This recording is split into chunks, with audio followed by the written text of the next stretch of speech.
इस वीडियो में पास हम लोग पढ़ने वाले क्लास 10 के साइंस का मॉडल सेट 3। मेरे पास तो एग्जाम आप सभी का नज़दीक है, ऐसे मेरे पास तो क्या पढ़े जो एग्जाम में आ जाए।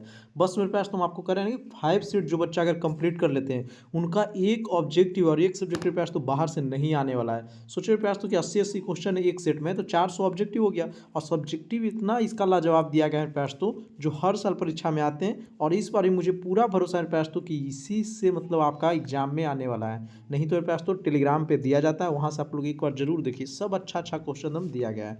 तो चलिए मेरे पास तो आज की क्लास हम लोग शुरू करते हैं।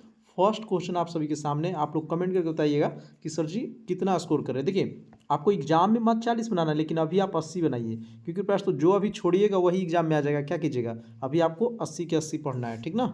चलिए फर्स्ट क्वेश्चन है कि प्रकाश गमन करती है। इस सेट के बाद मेरे पास तो हम बताते हैं ना, बहुत अच्छा है, हम मेरे पास तो बहुत साल से पढ़ा रहे हैं, ये सबसे बेहतरीन सेट है ब्रिलियंट का। प्रकाश गमन करती है, क्योंकि इसमें क्वेश्चन बहुत अच्छा है सीधी दिशा में, ठीक है। आगे देखते हैं, दर्पण सूत्र है। दर्पण सूत्र मेरे पास तो जब भी बोले ना तो आप याद रखिएगा प्लस वाला, लेंस सूत्र बोलेगा तो माइनस वाला। क्लियर है। जो बच्चा कुछ भी नहीं ना पढ़े हैं, अगर मेरे पास तो ये भी क्लियर कर लेते हैं तो उनका एग्जाम बहुत अच्छा जाएगा। गोलीय दर्पण परावर्तक पृष्ठ के वृत्ताकार सीमा रेखा के व्यास कहलाती है। तो याद रखिएगा गोलीय दर्पण के द्वारक। चौथा नंबर क्वेश्चन, हजामत के लिए मेरे पास तो कौन सा होता है। देखिए हजामत के लिए अवतल दर्पण। क्लियर है। चलिए, लेंस की मुख्य फोकस की संख्या मेरे पास तो होती है तो 2 होगा। प्रकाश के अपवर्तन पूछे, परावर्तन पूछे, 2। फोटोग्राफी के अदृश्य होता है, तो फोटोग्राफी भी रहे ना मेरे भाई, तो आपको याद रखना उत्तल लेंस। फोटोग्राफी का अदृश्य होगा तो उत्तल लेंस। टिंडर प्रभाव प्रमुख कारण है। देखिए टिंडर प्रभाव मेरे पास तो किसके कारण है, तो ये प्रकीर्णन के कारण। अगर किसी वस्तु को आवेशित किया जाए और उसका द्रव्यमान मेरे पास तो क्या होगा, अगर आवेशित करते हैं तो उसका द्रव्यमान क्या होगा, ये आपसे पूछा जा रहा है। तो बढ़ेगा या घटेगा। एक अति चालक का प्रतिरोध होता है। देखिए एक अति चालक का प्रतिरोध आपसे पूछा जा रहा है, 0 होगा। ध्यान दीजिएगा, किसी व्यक्ति को रास्ते पर अवरोध मतलब रोक देना स्पष्ट रूप से दिखाई नहीं देता है, तो उस उपचार के लिए प्रयास तो ध्यान दीजिए एक बार फिर से। किसी व्यक्ति को रास्ते पर अवरोध स्पष्ट रूप से दिखाई नहीं देता है, तो उसे उपचार के प्रयास तो कौन सा लेंस का उपयोग करेंगे, तो उसे हम लोग अपसारी करेंगे। Option number B. आपतन कोण का मान बढ़ाने पर पार्श्विक विस्थापन के मान क्या होगा, बताइएगा। ये सब आपको नहीं बन रहा होगा, मुझे पता है बढ़ेगा, लेकिन एग्जाम में पास तो जो कहते हैं ना कि 20 से 25 क्वेश्चन नया बनता है, तो इसी से आता है। क्लियर है। अब बाकी सब तो आपको पुराना आएगा ही, 50% क्वेश्चन में पास तो क्वेश्चन बैंक से ही आता है। देखिए जो धारा सदैव एक ही दिशा में बह रही है, तो वो क्या होगा, तो वो पास तो दिष्ट धारा होता है। ठीक है, दिष्ट धारा प्रत्यावर्ती धारा आप लोग पढ़े होंगे, डीसी करंट और एसी करंट। डीसी का मतलब ये तरह पास तो डायरेक्ट, तो देखिए सीधा एकदम बह रहा है, ठीक ना। लघु पतन के समय परिपथ के विद्युत मान बहुत बार एग्जाम में आया है, बहुत अधिक बढ़ जाता है। लघु पतन को पास हम लोग शॉर्ट सर्किट बोलते हैं, ठीक है। तो उसमें क्या होता है, विद्युत धारा का मान बढ़ जाता है। कौन सा लेंस में वास्तविक और आभासी दोनों प्रकार के प्रतिबिंब बनता है, तो ये याद रखिए उत्तल लेंस। एक लेंस की क्षमता +5 डायोप्टर है। अब देखिए प्लस रहेगा तो आपको याद रखना है उत्तल होगा, माइनस रहेगा प्रस्तुत तो अवतल होगा, ठीक है। तो इसका हो जाएगा 20, इसको निकालना होगा। अगर नहीं आप लोग को पता है तो प्रस्तुत रहने दीजिएगा, इस सब पर दिमाग उतना नहीं लगाइएगा। जब प्रकाश की किरण दो माध्यम को अलग अलग करने वाली सतह से लंबवत पड़ती है तो क्या होता है, ठीक है। तो याद आपको रखना है बिना मुड़े सीधे निकल जाती है। आगे ध्यान देंगे, क्वेश्चन नंबर 17। जब प्रकाश की किरण सघन माध्यम से विरल माध्यम, एग्जाम में आता है तो इसको तो अच्छा से पढ़ लीजिएगा। देखिए प्रश्न आपसे क्या पूछ रहा है, सघन से विरल में, ठीक है। तो क्या होगा, अभिलंब से दूर मुड़ जाएगी। यही पूछेगा विरल से सघन में तो अभिलंब की ओर मुड़ती है, बस इतना ही याद रखना है, ठीक है। मानव नेत्र के लिए दृष्टि का स्थायित्व होता है। मानव नेत्र के लिए प्रस्तुत दृष्टि का स्थायित्व होता है 1/16 सेकेंड। और सुनने वाला बोलेगा ना तो 1/10 सेकेंड, कान वाला, ठीक है। नेत्र में प्रकाश के नेत्र में प्रवेश करने वाली प्रकाश की किरणें अधिकांश अपवर्तन होता है किससे, तो याद रखिए कॉर्निया की बाहरी पृष्ठ से। और प्रतिबिंब बनता है रेटिना पर, इसी को बोलते हैं दृष्टिपटल। और दान में प्रयास तो सुनते होगे ना कि किसी का आँख दान में दिया जाता है, वो कॉर्निया दिया जाता है। एक स्वस्थ आँख के दूर बिंदु, देखिए जब भी आपसे दूर की बात करेगा तो अनंत लगा दीजिएगा और निकट की बात करेगा तो 25 सेंटीमीटर। क्लियर। चलिए, किस रंग के तरंगदैर्घ्य मेरे पास तो सबसे बड़ा होता है? तो लाल का ना सबसे ज़्यादा तरंगदैर्घ्य होता है, बाकी लाल का सब कम होगा। जैसे विचलन कम होता है, फैलता कम है मेरे पास तो, ठीक ना। तो इसका तरंगदैर्घ्य सबसे अधिक होता है, याद रखना आपको। एक सेल के विद्युत वाहक बल, देखिए ये क्या है मेरे पास तो ना, ये इसको बोलते हैं न्यूमेरिकल। तो अगर पढ़े होंगे तो ठीक, नहीं पढ़े हैं ना तो रहने दीजिए, लास्ट टाइम में न्यूमेरिकल नहीं पढ़ा जाता है। सौर ऊर्जा का उपयोग करते समय उसकी प्रमुख सीमा क्या है? अभी मेरे पास तो इसका डी हो जाएगा। अभी आपको वो चीज़ पढ़ना है ना जो एग्जाम में आए, और मेरे पास तो ज़्यादा से ज़्यादा नंबर आपका कैसे बन सकता है। आर ओम प्रतिरोध एन प्रतिरोध के समानांतर क्रम में जोड़ने पर समतुल्य प्रतिरोध होगा। तो देखिए जब भी समानांतर क्रम की बात करेगा तो आपको समानांतर क्रम के याद होगा R1 प्लस R2 हम लोग निकालते थे। तब हमारे पास तो श्रेणी क्रम में R1 प्लस R2, तो इसमें बटा वाला हो जाएगा बी नंबर। क्लियर है। चलिए, जब एक से अधिक प्रतिरोध श्रेणी क्रम में जुड़े रहते हैं तो कौन सी भौतिक राशि समान रहती है? हम पढ़ाए थे पास तो विद्युत मोटर, और उसमें फिर जनरेटर, और फिर पढ़ाए थे श्रेणी क्रम को सिद्ध करने के लिए और समानांतर क्रम को। तो उसमें हम बताए थे इस चीज़ को आपको, ठीक है। कि पास तो जब श्रेणी क्रम में जुड़े बहुत सारे रहेंगे तो उसका ना विद्युत धारा समान होता है, क्योंकि विद्युत धारा एक बार दिया जाता है तो वही I1 बन जाता है, I2 बन जाता है। एक जूल का मान होता है, बहुत अच्छा क्वेश्चन है, ठीक ना। तो 0.24 कैलोरी। कहीं कहीं आपको ये भी देखना जाता है, इसका ऑप्शन नंबर बी होगा। एक बोल्ट बराबर होता है, एक बोल्ट बराबर अगर प्रयास तो जूल प्रति कूलम। आयनों के आदान प्रदान से होने वाली अभिक्रिया क्या कहलाती है? देखिए आयनों का आदान प्रदान देख रहे हैं, जैसे शादी ब्याह में क्या होता है प्रयास तो कुछ मिठाई हम भी देते हैं लड़की वालों को, लड़की वाला भी हमें देता है, ठीक ना। तो वो क्या हुआ, आयनों का आदान प्रदान हुआ, तो ये द्विविस्थापन विस्थापन होगा। क्लियर। भोजन का पचना कैसी अभिक्रिया है? तो भोजन के पचना में प्रयास तो ये हो जाएगा ना अपचयन उपचयन, AC दोनों दे रहा है ना, तो डी नंबर हो जाएगा। चलिए, साग सब्जियों को विघटित होकर कंपोस्ट बनना, एग्जाम में बहुत बार पूछा गया है, ऊष्माक्षेपी। देखिए कौन सा विक्रिया में प्रयास तो देखिए एफ ही क्या किया मेरे भाई, इसका एफ यानी फेरस सल्फेट को प्रयास तो कॉपर सल्फेट से क्रिया करके फेरस सल्फेट ले लिया, कॉपर को विस्थापित कर दिया। तो आप पढ़े होंगे एकल विस्थापन क्रिया को, वैसे रासायनिक क्रिया जिसमें किसी यौगिक के जलीय विलयन में उपस्थित तत्व को विस्थापित कर उसका स्थान ग्रहण कर लेता है, उसे हम लोग एकल विस्थापन कहते हैं। चलिए, रासायनिक अभिक्रिया के दौरान किसी पदार्थ में ऑक्सीजन का संयोग, देखिए रासायनिक अभिक्रिया के दौरान किसी पदार्थ में ऑक्सीजन का संयोग, तो जब ऑक्सीजन जुटता है मेरे प्यास तो उसे अपचयन कहेंगे यानी ऑक्सीकरण, और ऑक्सीकरण हटता है तो उसे अपचयन कहेंगे यानी उपचयन। और जहाँ ऑक्सीकरण अपकरण दोनों होता है वहाँ पे रेडॉक्स अभिक्रिया। जल में घुलनशील हाइड्रोजन आयन को क्या कहते हैं? तो जल में जो घुल जाता है मेरे प्यास तो उसे हम लोग क्षार कहते हैं, क्षार। ठीक है, क्या दे रहा है, जल में घुल, सॉरी यहाँ तो ये नहीं बोला, बोला ना कि जल में घुलकर हाइड्रोजन आयन क्या देता है, तो अम्ल देता है, अम्ल मतलब H+। क्लियर। चलिए, दही में पाया जाता है, तो दही मेरे पास तो लैक्टिक अम्ल। क्लियर है। चलिए, टमाटर में कौन सा अम्ल पाए जाते हैं आप लोग बताइएगा कमेंट करके मुझे, टमाटर में प्याज तो कौन सा अम्ल पाए जाते हैं? अब देखिए भाई क्या आप बताइएगा, यहीं दे याद रहता है टमाटर में प्याज तो ऑक्जेलिक अम्ल। चलिए आप लोग ये बताइए कि फॉर्मिक अम्ल किस में पाया जाता है? मैलिक अम्ल सेम में। क्लियर है। चलिए, फॉर्मिक अम्ल के आईपीएससी नाम मेथनोइक अम्ल। ठीक है, फॉर्मिक अम्ल के आईपीएससी नाम प्रश्न मेथनोइक अम्ल। आप लोग कमेंट कीजिए फॉर्मिक अम्ल किस में पाया जाता है। जल में घुलनशील भस्म को क्या कहते हैं? यही बता रहे थे आपको, क्षार।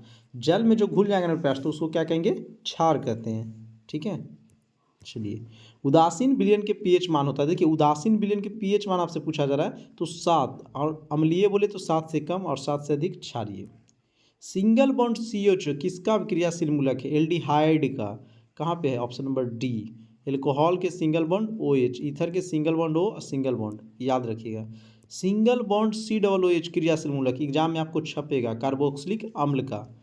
एल्काइन का सूत्र सर जी बहुत भी आई है, देखिए एल्काइन है, कान मतलब कुछ माइनस होता है तो माइनस वाला को धर लीजिए, ऐसे याद रखिएगा। एल्काइन, काइन मतलब कुछ तो माइनस है, एल्केन बढ़िया नाम है, एल्कीन बंड है।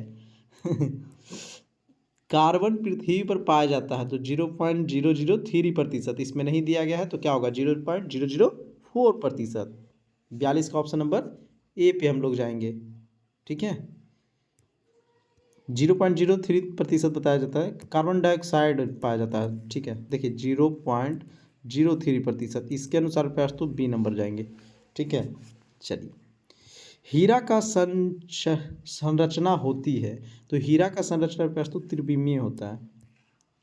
प्लास्टर ऑफ पेरिस के रासायनिक सूत्र, देखिए प्लास्टर ऑफ पेरिस में प्रयास तो CH4 ½ H2O। अब फुल H2O रहता है, यानी 2 H2O रहेगा, तो ये क्या हो गया, प्लास्टर ऑफ पेरिस नहीं, ये जिप्सम हो जाता है। जब जिप्सम को पानी सूख जाएगा प्रयास तो वो प्लास्टर ऑफ पेरिस बन जाता है।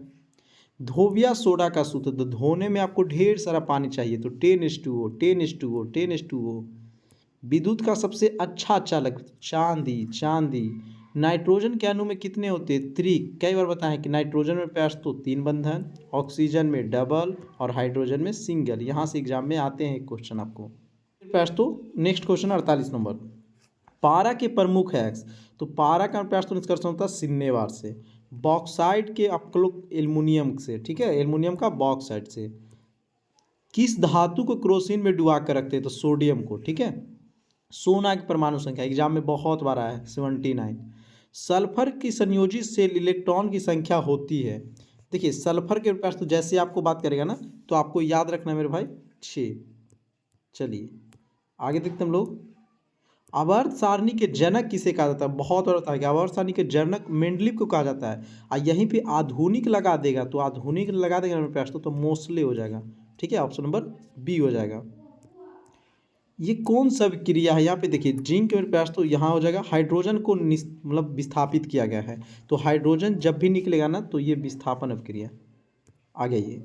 ऐसा नहीं है कि हाइड्रोजन जब भी निकलेगा तो ये विस्थापन अभिक्रिया, इसमें ना हाइड्रोजन का हमला हुआ है, कौन सा अभिक्रिया, तो विस्थापन अभिक्रिया, मतलब अपना चेंज जगह को प्रयास तो चेंज किया गया है। बेकिंग सोडा का गर्म करने पर क्या बनता है, ठीक है, तो ऑप्शन नंबर ए। न्यूक्लियस शब्द किसने दिया था, ठीक है, याद रखिएगा प्रयास तो रॉबर्ट ब्राउन ने, ठीक है। चलिए, अरस्तु को क्या बोलते हैं, बायोलॉजी का पिता। स्लाइडर को सर्वप्रथम कितने कंपोनेंट पर, बहुत अच्छा क्वेश्चन है, इसको याद रखिएगा 10x पे, 10x पे देखा गया था, ठीक है। आगे देखते हैं हम लोग, कुटपाद किस में पाया जाता है, तो कुटपाद ना अमीबा में पाया जाता है, कुटपाद अमीबा में पाया जाता है, क्लियर है।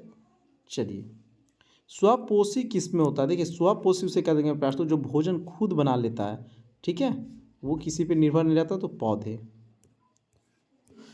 ग्रहणी का भाग है, तो याद रखिए ग्रहणी के 3 भाग होते हैं, छोटी आंत, ठीक है, ये किसका मेरे पास तो ग्रहणी का भाग है।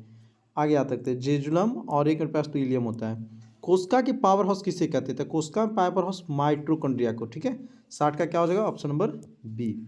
श्वसन की क्रिया में खाद्य पदार्थों का क्या होता है, तो श्वसन की क्रिया में तो खाद्य पदार्थों का विघटन होता है।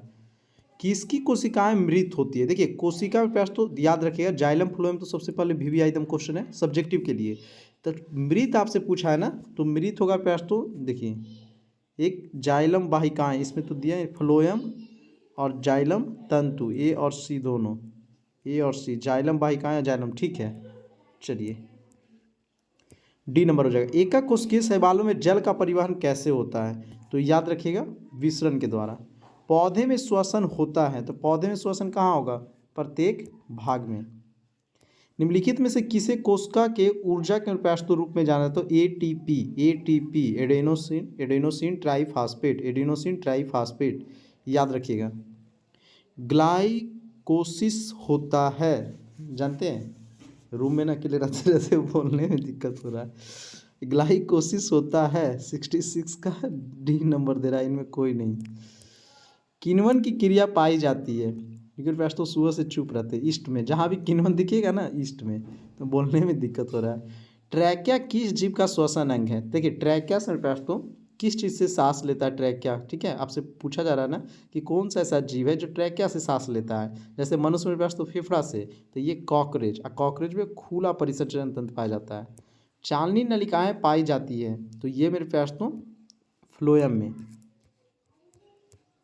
एक नर युग में गुण सूत्रों की संख्या पूछा जा रहा है, देखिए गुण सूत्रों की संख्या एकदम VVI 23 जोड़ा, ठीक है, और ऐसे रहेगा तो 46। क्रोमोसोम एक प्रयास तो होता है, ठीक ना, वो और एक होता है क्रोमोसोम, तो 23 जोड़ा हो जाएगा। एक ऑटोसोम जो 22 जोड़ा होता है, ऑटोसोम 22 जोड़ा होता है।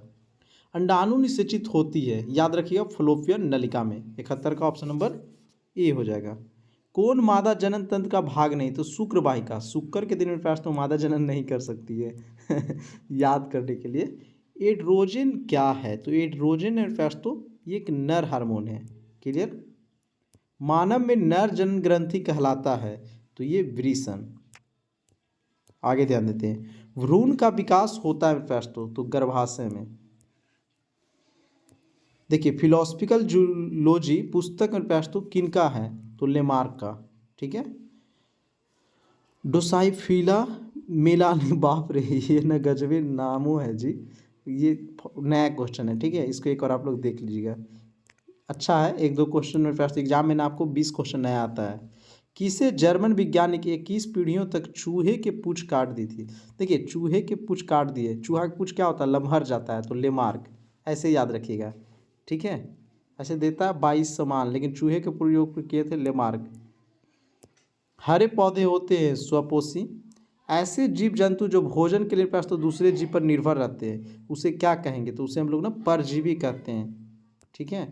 अब देखिए इसका बात करते हैं सब्जेक्टिव का। तो फिजिक्स में आपको 4 क्वेश्चन बनाना है, लेकिन आपको इसका सबका उत्तर देना है। ठीक है। देखिए बहुत अच्छा अच्छा क्वेश्चन है। स्नेल के नियम, प्रकाश का वर्ण विक्षेपण, प्रत्यावर्ती धारा, दिष्ट धारा, फिर पास तो ये न्यूमेरिकल एक हो जाता है, विद्युत फ्यूज क्या है, बहुत अच्छा, आवर्धन क्या है, अपतनांक को परिभाषित करें। ये सब ना क्वेश्चन एग्जाम में बहुत बार पूछा गया, विश्वास कीजिए। तो इसीलिए पास तो ना ये बुक मेरा बहुत फेवरेट है, और हम ऑफलाइन में यही अभी करवा रहे हैं। यहाँ से क्वेश्चन हम 100% आता है।